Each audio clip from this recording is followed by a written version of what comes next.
Cell ఫోన్లో అశ్లీలమైన బూతు బొమ్మలు చూసే కళ్ళు,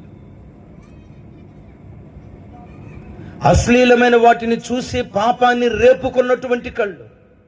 ఆ బిడ్డ మందిరానికి వస్తున్నాడు, బానే ఉంది, పరిచర్య చేస్తున్నాడు, బానే ఉంది, చేతులు బలిపీట మీద పెట్టాడు, కాళ్ళు బలిపీట మీద పెట్టాడు, కోయిల్లో నిలబడి చక్కగా పాటలు పాడుతున్నాడు, పెదవులు బలిపీట మీద పెట్టాడు, కాల్చబడుతున్నాడు, అన్ని అవయవాలు క్రీస్తు బలిపీట మీద పెట్టాడు, కళ్ళు తప్ప. దేవునికి అర్ధాంగ బలి ఇష్టం ఉండదు. చెప్పాలి, అర్ధాంగ బలి దేవునికి ఇష్టం ఉండదు, సర్వాంగ బలి దేవునికి సమర్పించాలి. ఎవరిని బిడ్డ ఒకసారి చూడు, నీ కళ్ళు ఎలా ఉన్నాయి? ఎవరిని బిడ్డ ఒకసారి చూడు, మందిరానికి వచ్చావు, చేత్తో బైబిల్ పట్టుకున్నావు, నీ కాళ్ళు మందిరం వైపు నడిచాయి, నోటితో పాటలు పాడావు, నోటితో స్తుతించావు.